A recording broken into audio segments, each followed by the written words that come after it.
નમસ્કાર, સ્વાગત છે આપનું લોકમંચમાં। 20 સપ્ટેમ્બર એક નિર્દોષનું મોત તો 24 સપ્ટેમ્બર સાયકો કિલરનું એન્કાઉન્ટર। આ બે વાતમાં ઘણી બધી વાતો આવી જાય છે, કારણ કે 20 સપ્ટેમ્બરે જ્યારે ગાંધીનગરની અંબાપુર કેનાલ પર એક કપલ બેઠું હતું, યુવક અને યુવતી બેઠા હતા, અને એવામાં એક સાયકો કિલર આવ્યો રાત્રે 1:15 વાગે લૂંટનો ઈરાદો ઓછો અને મર્ડર કરવાનો ઈરાદો વધારે હોય એવી પરિસ્થિતિમાં ક્યાંક ઝપાઝપીમાં છરીથી એણે યુવક પર હુમલો કર્યો અને યુવકનું ત્યાં જ મર્ડર થઈ ગયું। યુવતી બચાવવા ગઈ, યુવતી પર પણ હુમલો કર્યો, યુવતી ઘાયલ થઈ અને એને સારવાર મળી। તપાસ થઈ, તપાસ બાદ આ સાયકો કિલર રાજકોટના માંડુ ડુંગરથી ઝડપાયો। આ જ સાયકો કિલર કે જે ક્યાંક દહેગામમાં પણ ફરતો હતો પણ પોલીસ પકડથી દૂર રહ્યો। આખરે ક્રાઇમ બ્રાન્ચે સમગ્ર ઘટના અને સમગ્ર કેસ હાથમાં લીધો અને ત્યારબાદ એને દબોચીને અહીંયા લાવ્યા। ઘટનાનું રિકન્સ્ટ્રક્શન કરાવવામાં આવતું હોય છે આરોપી પાસે, અને રિકન્સ્ટ્રક્શન દરમિયાન મીડિયાને ખબર પડે છે કે જે વિપુલ પરમાર હતો કે જેણે નિર્દોષ વૈભવ મનવાણીનું જે મોત નિપજાવ્યું હતું લૂંટના ઈરાદે, એ વિપુલ પરમારનું એન્કાઉન્ટરમાં મોત નીપજ્યું છે। તપાસ કરતાં ખબર પડી કે એન્કાઉન્ટર ત્યારે કરવામાં આવ્યું કે જ્યારે વિપુલ પરમારે પોલીસ પર હુમલો કરવાનો પ્રયાસ કર્યો, રિવોલ્વર ખેંચવાનો પ્રયાસ કર્યો, રિવોલ્વર લઈને એક ઝાડી કૂદીને ઝાડીમાંથી ભાગવા ગયો અને એમાં એનું એન્કાઉન્ટર થઈ ગયું। આ ઘટના વચ્ચે ઘણા બધા સવાલો ઉપસ્થિત થાય છે, ઘણી બધી વાતો થાય છે। ન્યાય પ્રણાલી પર એટલા માટે કે ન્યાયમાં લોકોને વિલંબ થાય છે, એટલે કે ન્યાય પ્રોપર સમયમાં નથી મળતો, સમય મર્યાદામાં નથી મળતો। એવા લોકોનું માનવું છે કે આ ન્યાય આવો જ થવો જોઈએ, જેવા સાથે તેવું થવું જ જોઈએ। બીજા ક્યાંક એવું પણ માને છે કે ન્યાયિક પ્રક્રિયામાંથી પસાર થવું જ પડે, અને બંધારણમાં પણ ઉલ્લેખ છે, ફાસ્ટ ટ્રેક કોર્ટની રચનાઓ થાય છે અને ન્યાય આપવાનો પ્રયાસ થાય છે। પણ આ બધી જ ઘટનાઓ વચ્ચે જે આખી આ ઘટના બની છે એની ચર્ચા લોકમંચ કાર્યક્રમમાં કરવી છે। મા બાપે ઘણું બધું ચેતવા જેવું છે। યુથ આજનું યુથ જે કહેવાય કે નો ડાઉટ નવરાત્રિ છે, તહેવારો હોય, તમે મોજ કરો, પણ એ મોજની પાછળ તમે જો કદાચ આવી એકાંત જગ્યા પસંદ કરો છો તો એના માટે તમારે બહુ જ ધ્યાન રાખવાનું છે। તમારા મા બાપ ઘરે કદાચ તમે એમને ઈચ્છો છો કે સૂઈ ગયા છે પણ એ સૂતા નથી, તમારી ચિંતા કરતા હોય છે, અને એ વાતમાં જો તમારી પાસે આવી ઘટના બને છે તો યુથે પણ બહુ જ વિચારવા જેવું છે। અને બીજું, ન્યાય પ્રક્રિયાને લઈને પણ સવાલો ઉઠી રહ્યા છે, પણ સવાલ એ છે કે આ જે આખી ઘટના બની છે ન્યાયિક પ્રક્રિયા તો નથી, પણ છતાં ન્યાય થયો છે એવું કેટલાકનું માનવું છે, અને આ જ મુદ્દે ચર્ચા કરવી છે। લોકમંચમાં મારી સાથે જોડાયા છે જાણીતા એડવોકેટ સોનલ જોશી છે। સોનલબેન, સ્વાગત છે લોકમંચમાં। રિટાયર્ડ પોલીસ ઓફિસર એવા અશોકદાન ગઢવી છે। અશોકદાન ગઢવીજી, આપનું પણ સ્વાગત। અને યુથ એક્ટિવિસ્ટ તરીકે જાનકી પંચાલ છે। જાનકી, આપનું પણ લોકમંચમાં સ્વાગત છે જી। સોનલબેન, શરૂઆત આપનાથી કરીશું કે આ જે કોઈ આખી ઘટના મેં કહી, માની લો કે કદાચ આ ન્યાયિક પ્રક્રિયા નથી, પણ કુદરતના ઘેર ન્યાય છે, અન્યાય નથી, દેર છે પણ અંધેર નથી, અને જેવા સાથે એવો જે ન્યાય થયો છે આ લોકોનું માનવું છે, સામાન્ય લોકોનું માનવું છે। આ ઘટના જે બની છે, કઈ રીતે જુઓ છો આખી આ ઘટનાને અને આ જે એન્કાઉન્ટર થયું છે બાબતને, સોનલબેન? જી દિલીપભાઈ, અગર જોવા જઈએ તો જે એન્કાઉન્ટર જે આરોપી હતો એનું કરવામાં આવ્યું છે, અગર એને જો આ કૃત્ય કર્યું છે, એક તો પોતે મર્ડર નિપજાવે છે। ખરેખર આપણા ગુજરાતની અંદર ક્યારે આવી ઘટનાઓ જોવા નથી મળી। મારી પાસે આવો કેસ હતો, એ સાબરમતી પોલીસ સ્ટેશનમાં નોંધાયેલો હાલ પણ છે, અને અત્યારે પણ ચાલે છે કે બે કપલ બેસેલા હતા અને કોઈ સિક્યુરિટી વાળાએ આઈફોન લઈ લીધો, તો આ એવી જ ઘટના છે। અને આ ઘટનાની અંદર જે રીતનું વર્તન હતું, ન્યાય અગર સામાન્ય નાગરિક તરીકે જોઉં છું, એક મધર તરીકે જોઉં છું કે જે છોકરો મરી ગયો છે એની માની નજરે જોઉં છું, તો આ ન્યાય બરોબર છે।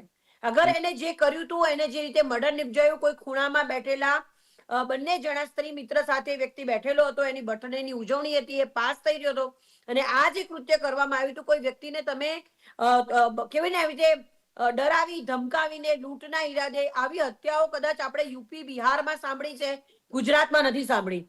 આ ઘટના જે બની છે એને આ જે એનું વર્તન, એ પોતે સાયકો કિલર પણ હતો, અને સાયકો કિલરે આવી રીતે જે મૃત્યુ નિપજાવ્યું, એ માતાનો યંગ દીકરો લઈ લીધો છે, એ પોતાના જે સ્ત્રી મિત્ર હતા એનો મિત્ર લઈ લીધો છે।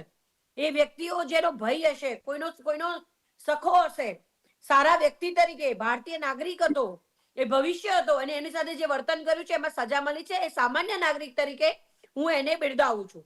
પરંતુ આની ખોટી પ્રેક્ટિસ પોલીસ દ્વારા ન કરવામાં આવે ઇન ફ્યુચર. આપણે એવું માનીએ છીએ 30% એવા પણ પોલીસ ઓફિસર્સ છે કે જે કદાચ ક્યાંય ભ્રષ્ટાચાર સાથે સંકળાયેલા છે, રોજ એસીબીમાં લોકો પકડાય છે, ક્યાંક કોઈને હેરાન કરવા માટે કોઈનું મૃત્યુ. ન્યાય એક એવી વસ્તુ છે કે કોઈ ખોટા વ્યક્તિને આપણે એને ફાંસી ન આપી શકીએ. 100,000 નાગરિક છૂટી જાય ને તો ચાલે, પણ એક બેગુનાને સજા ન થવી પડે એ કાયદાનું એક બંધારણ છે. આ જે ઘટના બની એ ઘટનાની સાથે ઘણું બધું થઈ શકતું હતું. અગર એ હતો તો એને હાથ બાંધીને રિકન્સ્ટ્રક્શન થઈ શકતું હતું. એ ભાગી ગયો તો એના પગમાં ગોળી વાગી શકતી હતી. એને સીધી મારીને એનું મૃત્યુ નીપજ્યું એ પણ ખોટું છે. પ્લસ આનું પણ એફએસએલ થશે. એના મગજનું પદ્ધતિ, એનું મગજ કઈ રીતનું હતું એનું સાયકોલોજીકલ એનાલિસિસ થશે. આ કેવી આપણી પાસે આ એક એવો વ્યક્તિ હતો કે જે સાયકો કિલર હતો, એની માનસિકતા શું હતી, એ કેવી રીતે શું કરવાનો હતો. આપણે જે કહ્યું ને કે જી. આ એક રિકન્સ્ટ્રક્શન હાથ બાંધીને પણ થઈ શકતું હતું અથવા તો પગમાં પણ ગોળી વાગી શકતી હતી. ભૂતકાળમાં ઘણા બધા એન્કાઉન્ટર થયા છે. શું ક્યાંય એવું દોષિત સાબિત થયું છે કે આમાં પોલીસ ગુનેગાર છે અને પોલીસે ખોટું કર્યું છે અને મર્ડર કહેવાય અને એન્કાઉન્ટર નહીં અને પોલીસને સજા થઈ હોય એવું બન્યું છે? હા, ઘણી જગ્યા ઉપર થયું છે. અત્યારે આપણે ઇવન કસ્ટોડિયલ ડેથમાં પણ ઘણા બધા સિનિયર ઓફિસર્સ છે. ગઢવી સાહેબને ખબર જ છે, હું નામ નથી લેતી, પણ એમને પણ આ બાબતે સજા મળેલી છે. ઇવન એન્કાઉન્ટરની અંદર પણ ઘણા જે લોકો સિરિયલ એન્કાઉન્ટર કરતા હશે, બહુ પ્રખ્યાત લોકો છે, એમને પણ ક્યાંય ને ક્યાંય 2 વર્ષ 4 વર્ષ જેલમાં રહેવું પડ્યું છે. આપણે દયા નાયકની જ વાત કરી લઈએ, એમને પણ ઘણી વખત જેલમાં જવું પડ્યું છે. એટલે આ એટલું ઈઝી નથી હોતું.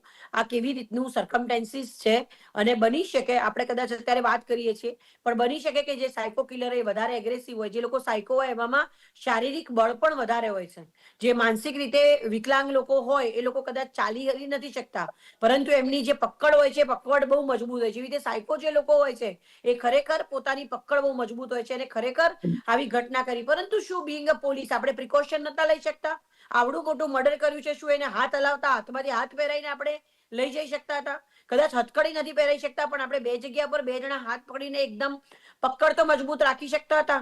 આપણે જે પ્રમાણેની પ્રોસિજર કરીએ એમાં ક્યાંક ને ક્યાંક આ મૃત્યુ નિપજાયું. આપણે અને 100% કહું છું તમને, Gujarat people all are very sensitise. 30 દિવસની અંદર, 60 દિવસની અંદર ચુકાદો આવતો અને એને જાહેરમાં ફાંસી આપતા. કારણ કે આપણે આવું ગુજરાત નથી. આપણું ગુજરાત અત્યારે સેફ છે. નવરાત્રીનો તહેવાર છે, લોકો અડધી રાતે બહાર રખડતા હોય છે. અગર આવી ઘટના થઈ, અત્યારે લોકોના મા બાપ ખૂબ ડરમાં છે, પોતાના બાળકોને બહાર ગરબે રમવા પણ નથી જવા દેતા. કારણ કે કયા ખૂણામાંથી કોઈ વ્યક્તિ આવશે અને આવું કરશે તો એ કેવી રીતે બચવાનું. એટલે આ ખરેખર જે પણ ઘટના બની છે, જો સત્ય રીતે આ બન્યું હોય તો એની માટે પણ નાર્કો ટેસ્ટ જે તે પોલીસ વાળા હતા એમનો પણ થવો જોઈએ. કારણ કે કદાચ એવું કહી શકાય કોઈ બેગુનાનું મૃત્યુ ન થવું જોઈએ, એ પણ બહુ જરૂરી છે. પરંતુ આ અગેન ગઈશ કે બિંગ અ મધર અથવા સામાન્ય નાગરિક તરીકે ખરેખર ખુશ છું કે આ વ્યક્તિ અગર જીવતો તો બી ગવર્મેન્ટના પૈસે જેલમાં રહેતો, એને મફતના વકીલો મળતા અને આપણો સમય બગાડતો. પરંતુ અનફોર્ચ્યુનેટલી જો આ વ્યક્તિ નથી તો એ પણ કોઈનો દીકરો છે. સો એ જે ઇફ અને બટ છે એ દિલીપભાઈ બહુ ડેન્જરસ છે. So we have to think. But વચ્ચેની આ વાત છે એટલે ગઢવી સાહેબ તમે વધારે પ્રકાશ પાડી શકશો કે આ જે એન્કાઉન્ટર થયું આ ન્યાયિક પ્રક્રિયા તો નથી જ, પણ છતાંય ન્યાય થયો છે એવું ક્યાંક કેટલાક લોકોનું માનવું છે. સોનલબેને એક મા તરીકે વિચાર્યું કે ન્યાય થયો છે, પરિવારજનોને ન્યાય મળ્યો છે. લોકોને એક આક્રોશ પણ હતો જ્યારે આ ઘટના બની ને ત્યારે પણ આક્રોશ હતો ગઢવીજી. એટલે ગઢવી સાહેબ આપનું શું માનવું છે કે ખરેખર આ એક ન્યાયિક પ્રક્રિયા નથી છતાં ન્યાય છે? દિલીપભાઈ, હવે હું એવું કહેવા માંગીશ કે કોઈ પણ થાય છે, ચાહે ગુજરાતમાં થાય છે, યુપીમાં થાય છે કે કોઈ પણ સ્ટેટમાં એન્કાઉન્ટર થાય છે, જ્યારે એન્કાઉન્ટર થાય છે ત્યારે 2 પ્રકારના લોકો હોય છે. એક 50% લોકો એવું માને છે કે બિલકુલ ખોટું કર્યું છે, આ કાયદાનું કામ કરવું જ જોઈએ. અમે પોલીસ તરીકે પણ લોકો એ જ માને છે કે કાયદાનું કામ કરે એ બરાબર છે. પણ તમે બીજી સાઈડ જો વિચારો તો આજે કોઈનો દીકરો ગયો, આ માણસ સાયકો હતો, આ જો ફરતો તો એક ભૂખ્યા વરુ ની સમાન ફરતો, કોઈ પણ જગ્યાએ જતો, બીજી કોઈ પણ જગ્યાએ આવા જ પ્રકારનો ગુનો કરત તો કોઈ બીજાના દીકરાને પણ એ મોતને ઘાટ ઉતારી શક્યો હોત. એટલે પોલીસની દ્રષ્ટિએ નહીં, પણ હું એક સામાન્ય પબ્લિકની દ્રષ્ટિએ જો આપણે જોવા જઈએ તો જેનો દીકરો કોઈ પણ વાંક ગુના વગર મોતને ઘાટ ઉતારી દીધો ફક્ત લૂંટ કરવાના ઈરાદે, તો એના માટે આ સજા યોગ્ય છે. બીજી વસ્તુ કે જ્યારે પોલીસ ગઢવી સાહેબ અગાઉ આ પ્રકારનું વર્તન કરેલું જ છે. 10 હુમલા કર્યા છે, એકાદ મર્ડર પણ થયું છે, જામીન પર બહાર હતો અને કાયદાકીય પ્રક્રિયાને ફોલો નહોતો કરતો. જો હું આપને કહું, આ તો આખરે શું ને પેલું ગુજરાતીની બહુ સામાન્ય કહેવત છે કે હલકું લોહી હવાલદારનું. એમ કંઈ પણ બનાવ હોય તો પોલીસે ખોટું કર્યું, પોલીસ બદનામ. આ તો એક બદનામ ડિપાર્ટમેન્ટ જ છે, પોલીસ ડિપાર્ટમેન્ટ. પણ તમે એ વિચારો કે જ્યારે આવો બનાવ બને ત્યારે બધા બૂમ પાડે છે, પણ આ પ્રકારના માણસો છૂટા ફરે છે. આપણી ન્યાય પ્રણાલીની કેટલી ખામી છે કે જેને મર્ડરો કર્યા છે, આવા 10 બનાવ બન્યા છે, એને તમે તરત એને જામીન કેવી રીતે મળી જાય છે? હવે એ જામીન ઉપર મૂક્યો એટલે એક ભૂખ્યા વરુને છૂટો, તમે સિંહને છૂટો મૂકી દીધો વસ્તીમાં. હવે એ તો ગમે તે કરવાનો છે, આ તો સાયકો જ છે. અગાઉ પણ એન્કાઉન્ટર થઈ જાય ગઢવી સાહેબ, એનો મતલબ એ નથી કે કોઈને હક આપી દીધા પોલીસને કે કોઈને કે એનું એન્કાઉન્ટર થઈ જાય. આ ભૂખ્યો વરુ છે કે આ સાયકો કિલર છે કે ન્યાયિક પ્રક્રિયા છે, ફોલો થવી જોઈએ. 100%. પણ આ તો આપણી ન્યાયની ખામી છે ને કે એને જામીન મળી જાય. હવે આપણી ન્યાય પ્રણાલી એમ કહે છે કે 100 માણસો દોષિત ભલે છૂટી જાય પણ એક માણસ નિર્દોષ સજા ના થવી જોઈએ. પણ એ કોણ જોવે છે? દોષિત અને નિર્દોષિતને કોણ જોવે છે? હું તમને મારી જાત ઉપરથી કહું, મેં જ્યાં ડ્યુટી કરી છે એમાં કોર્ટે જામીન ઉપર આરોપી છોડ્યો હોય, હવે એનો જામીન કે તમે પકડી લાવો, તો તમે જ્યુડિશિયરી શાના માટે એને જામીન આપી દો? જામીન એકદમ બોગસ હોય છે. કોઈ ચકાસે છે? જામીન એકદમ બોગસ હોય છે. ખોટા જામીન થાય, તરત એને જામીન મળી જાય, પછી એ ભાગી જાય, પછી છેલ્લે પોલીસ કે તમે પકડી લાવો, તમે પકડી. એટલે આ બધું આખરે પોલીસ ઉપર જ જાય છે. તમે આ જયારે આનું મર્ડર કર્યું ત્યારે કે પોલીસની લાપરવાહી છે, આવી જગ્યાએ પોલીસનું પેટ્રોલિંગ રાખવું જોઈએ, આ કરવું જોઈએ, તે કરવું જોઈએ, બરાબર? તો અત્યારે હવે આ જે થયું છે, પોલીસ હુમલો થાય જ્યારે પણ તમે એક જવાબદાર વ્યક્તિ यूपी ना योगी आदित्यनाथ નું સ્ટેટમેન્ટ જો સાંભળ્યું હોય તો એમણે કીધેલું છે કે અગર पुलिस को कोई मारता है उसके ऊपर कुछ भी करता है तो पुलिस को पूरा हक है मारने का. એમ આ પોલીસની જ્યારે રિવોલ્વર છીનવી લીધી તો સમજો આ તો સાયકો હતો, તો એ પીઆઈ ને પણ ત્યાં મારી શકતો હતો, બીજા પીએસઆઈ હતા એમને પણ મારી શકતો હતો. ગઢવી સાહેબ, એટલી તો કેટલી સ્વતંત્રતા મળી ગઈ. સોનલબેને કહ્યું એમના તમે હાથ બાંધી શકતા, હાથ પકડી રાખી શકતા હતા. બીજું માની લો કે નથી પકડાને ભાગવા જતો તો પગમાં ગોળી વાગે. એવી કેવી ગોળી વાગે કે જેને લઈને સીધું જ આનું સ્પોટ પર જ મોત નીપજે? જો જ્યારે કોઈ ગંભીર પ્રકારનો બનાવ બનતો હોય, દાખલા તરીકે એક્સિડન્ટ થયું હોય, ભૂકંપ આવતો હોય કે કોઈ એવું આકસ્મિક બનાવ બને, ત્યારે એનું નિશાન છે ને એ બહુ પરફેક્ટ નથી હોતું. ગોળી હંમેશા કોઈ દિવસ પોલીસ છે ને છાતીમાં કે એના મગજમાં માથામાં મારતી જ નથી. મારવાની કોશિશ કરી હોય, પણ જ્યારે આવો આકસ્મિક બનાવ બને ત્યારે એ ધાર્યું નિશાન નથી હોતું અને એના કારણે ગોળી ભાગી જતી હોય છે. અને પછી લોકો એવું કહે છે કે આપણે તો સીધું ગોળી પગમાં કેમ ના મારી? પણ ત્યારે પગમાં નથી લાગતી હોતી, ઘણી નિશાન ચૂકી જવાતું હોય. પણ જ્યારે પોલીસ ઉપર આવો હુમલો થાય, હમણાં તમે થોડા ટાઈમ પહેલા સમાચાર સાંભળ્યા છે કે ગોધરામાં પોલીસ સ્ટેશન ઉપર હુમલો કર્યો, તો ત્યારે પબ્લિક એવું કહે છે કે પોલીસની હવે છે ને ધાક ઓછી થતી જાય છે એવું કહે. એટલે આવા જે બનાવ બને છે આ સાયકો છે. બીજા ઘણા એવા એન્કાઉન્ટર હું આપને બતાવું કે ફોર એક્ઝામ્પલ અમદાવાદમાં એક ભાડુતી શરીફ ખાન હતો જેને લતીફ લાયેલો, બરાબર? 92માં શરીફ ખાનને પકડવામાં એક મારી પણ હિસ્સેદારી હતી. હવે એ શરીફ ખાને અમદાવાદમાં ઓછામાં ઓછા 20 મર્ડર કર્યા હતા.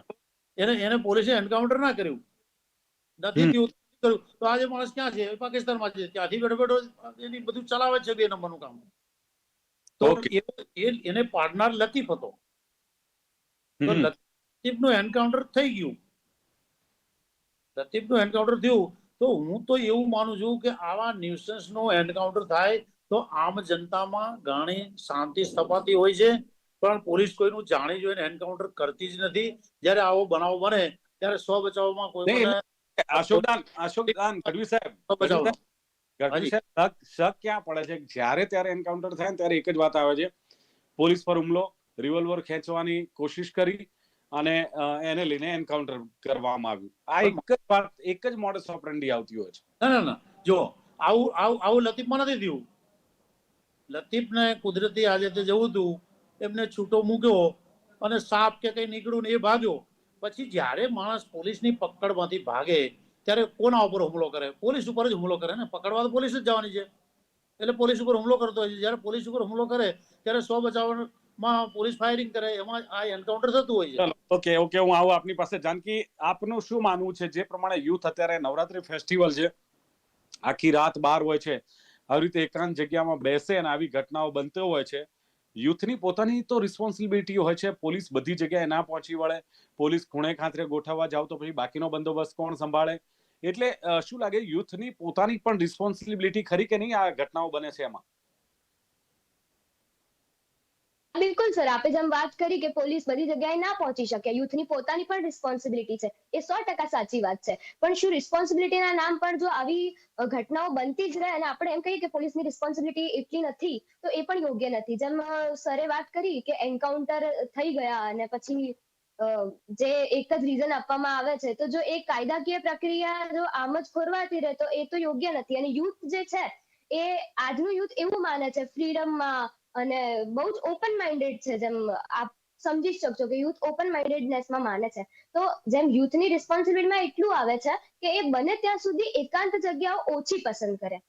જેમ કે આ જે ઘટના જે છે એમાં બંને જણા, યુવક અને યુવતી, બંને ફ્રેન્ડ્સ હશે, ગમે તે હશે, પણ જે જગ્યા પર હશે, એકાંતવાળી જગ્યા પર, અડાલજ જેવી જગ્યા પર, અને અડધી રાતનો સમય, તો એ સમય અને જગ્યા એકાંતવાળી બંને ના પસંદ કરવી જોઈતી હતી, એ ચોક્કસપણે છે. પણ આજે આપણી સોસાયટીની અંદર આ જે આપણે સમાજની અંદર મેન્ટલ હેલ્થ જે મહત્વનો પ્રશ્ન છે, એને આપણે કાં તો મજાકમાં કાં તો ગાંડ પણ એમ કરીને આપણે ઉડાવી નાખીએ છીએ. પણ મેન્ટલ હેલ્થ એ આજની જનરેશન માટે ખૂબ જ મહત્વનો પ્રશ્ન છે અને એને સિરિયસ ઇશ્યુ સમજીને પકડવો જોઈએ આપણે.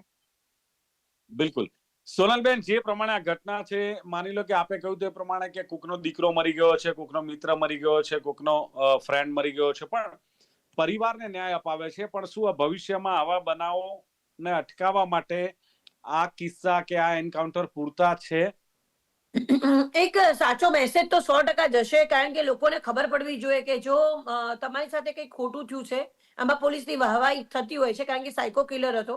અને અગાઉ કીધું તું મેં, હું અત્યારે ફરી તમારા માધ્યમથી એક મેસેજ ગવર્મેન્ટને આપવા માંગીશ કે જે આવા હેબિચ્યુઅલ ઓફેન્ડર હોય છે, એમને જ્યારે તમે પેરોલ પર છોડો છો અથવા તો જે જામીન ઉપર છોડો છો, એમના પગમાં અમેરિકાની જેમ તમારે કડા લગાવવા જોઈએ. એમની મુવમેન્ટ ક્યાં છે એના માટે એક અલગ સેલ ઉભો કરવો જોઈએ કે જે આવા જે આરોપી છે, જેમાં હ્યુમન રાઇટ્સનું વાયોલેશન પણ ના થાય, એ લોકોને પોતાની રીતે જિંદગી પાછા સુધારવા માટેનો, સમાજમાં પ્રસ્થાપિત થવા માટેનો મોકો પણ મળે અને એમની ઉપર નજર પણ રાખવી પડે, એ લોકોના નાણાકીય વ્યવહારથી લઈને બધું. સાહેબે જે વાત કરી કે જ્યારે તમે એક સવાલ ઉઠાવ્યો ને કે પોલીસ એમ કે પગમાં પણ ગોળી મારી શકતી કરી, એનો જવાબ આપું છું. એ વખતે નિશાન પરફેક્ટ ના હોય, એ ભાગવા જતો હોય, એ વખતે ગોળી વાગી જાય ને એન્કાઉન્ટર થઈ જાય અને માણસનું મૃત્યુ થઈ જાય. દિલીપભાઈ, હું એગ્રી છું એ વાત ઉપર, એમાં ના નથી પાડતી, પરંતુ અગેન કહીશ, જે રીતે એ લોકોને ખબર છે કે એને અગાઉ પણ કોઈ ગુના કર્યા છે, હેબિચ્યુઅલ માણસ છે, જે ગુનેગાર છે, ત્યારે આપણી પાસે આવા બધા ઘણી ઘટનાઓ બની છે, તો રિવોલ્વર વાળા પોલીસ વાળા એની જોડે રહેવાની ક્યાં જરૂર હતી? જે સાદા લોકો છે એને દોરીથી બાંધતા, રિકન્સ્ટ્રક્શન કરતા, એને એટલો મોકો કેવી રીતે મળે? જ્યાં 10 લોકો લઈને એને તમે ટોળે વળીને જતા હોય, તમારા હાથમાંથી, તમારા 10 લોકોમાંથી એ પોતે રિવોલ્વર ખેંચવા સુધી આવી ગયો, બરોબર છે?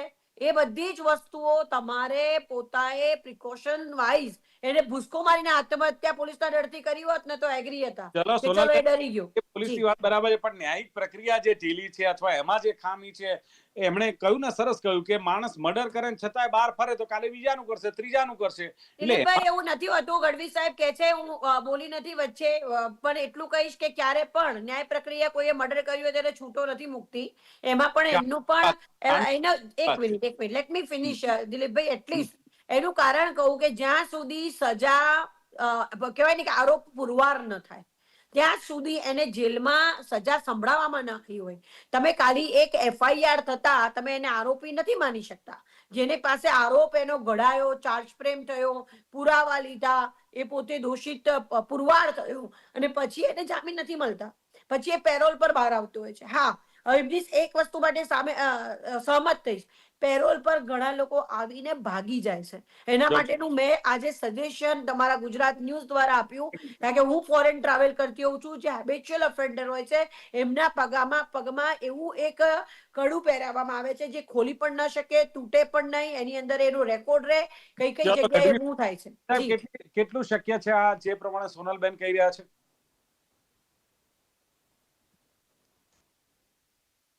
હેલો, ગઢવી સાહેબ, કેટલું શક્ય છે સોનલબેન જે પ્રમાણે કહી રહ્યા છે? તમે પગમાં બેલ્ટ પહેરાવ્યા હોત, હાથ જે પ્રમાણે વાત કરે છે એ એવું જો આ દેશમાં થાય તો આપણા ઘણા દેશ એવા છે કે ત્યાં 0% ક્રાઇમ છે. હમ બરોબર. આ દેશ આખો આટલા બધો ક્રાઇમ જે હોય ત્યાં આવું બધું શક્ય જ નથી. જેલો ઉભરાય છે, જેલોમાં જગ્યા નથી, એટલા આરોપીઓ હોય છે જેલમાં. અને પોલીસના આખા દરેક પોલીસ સ્ટેશનમાં જિલ્લાઓમાં પેરોલ પલ્લો સ્કોડ હોય છે. એ જેટલા સોનલબેન કહે છે કે મર્ડરનો આરોપી ખુલ્લો ના ફરતો હોય, હું સોનલબેનને 50 આરોપીના એવા લિસ્ટ આપી શકું કે જે આ મર્ડરો કર્યા છે અને ખુલ્લા ફરે છે, જામીન ઉપર છૂટી જાય છે. જામીન પછી પેરોલ જમ્પ કરે, પેરોલ આપે છે તો પેરોલ જમ્પ કરે છે. પેરોલ જમ્પ પછી પોલીસને જ કહેવામાં આવે છે કે તમે એને ગમે ત્યાંથી પકડી લાવો. એટલે એના માટે આખા અલગ સ્કોડ, પેરોલ જમ્પના સ્કોડ હોય છે, એ ગોતતા હોય છે.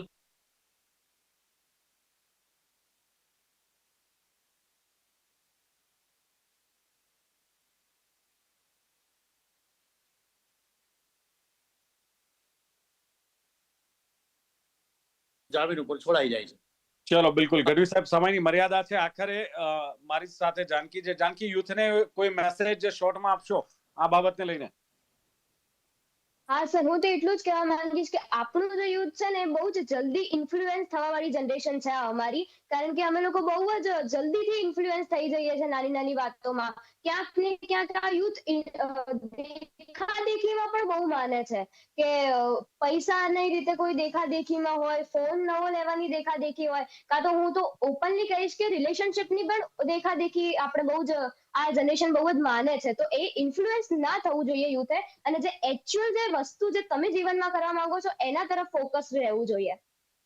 ચલો, બિલકુલ, બહુ સરસ વાત આપે પણ કરી. પણ જે પ્રમાણે સોનલબેને કરી કે વાત જે પ્રમાણે કરી છે કે ગુજરાતમાં આવી ઘટનાઓ નથી બનતી, યુપી બિહારમાં કદાચ આવી ઘટનાઓ વધારે જોવા મળે છે. પણ જે ગુનેગારોને જામીન મળે છે એને લઈને પણ સોનલબેને 100% સવાલ ઉઠાવ્યા છે.